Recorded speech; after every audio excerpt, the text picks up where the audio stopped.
Opening in theaters this week is the biblical movie The Book of Clarence, and here's my review. The story of Jesus Christ is widely known at this point, even if someone is not Christian or even particularly religious, and has naturally inspired many interpretations over the years. By focusing on a newly created brother of one of the apostles and looking at his exploits, it's easy to be reminded of Monty Python's Life of Brian, as we see these events from his point of view. While those comparisons are inevitable, director James Samuel does put his own twist on the Jesus story, and while the film begins slowly, one does eventually start to see what it's doing. As Clarence, LaKeith Stanfield continues to show his screen presence as he provides some understanding for his character's actions. The idea of a non-believer seeing his fellow Judeans and the apostles being inspired by Jesus is an interesting one, and Samuel does have fun with him interacting with these famous figures like Judas and the Virgin Mary.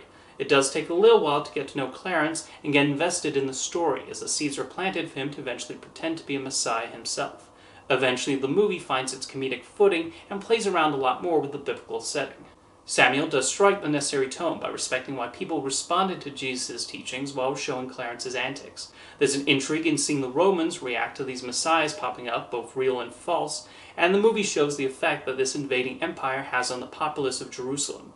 Samuel knows when to include jokes and when to get serious about the subject matter. He does not come across as a filmmaker interested in mocking people's beliefs. He instead seems to want to present how a skeptic might react to Jesus. While the Clarence scenes are largely comedic, Jesus' subplot is played largely straight, and Samuel includes plenty of the familiar Christian iconography in clever ways. The actors all completely game for what's required of them. In addition to Stanfield, Alfred Woodard has a funny scene as Jesus' mother, Omasai nicely displays Barabbas' loyalty to Clarence, and Benedict Cumberbatch does well in his small role.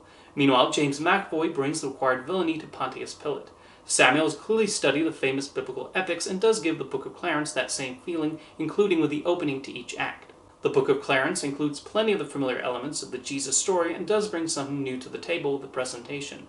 LaKeith Stanfield displays the right comedic chops in playing the title role and showing him take advantage of the false persona he has created for himself.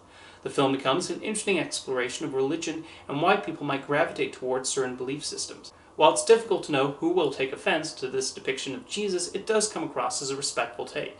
When making Life of Brian, the Monty Python team felt Jesus himself was not funny, and there was no reason to mock his teachings. James Samuel seems to have a similar philosophy, but that does not mean there cannot be humor in someone watching the man from a distance.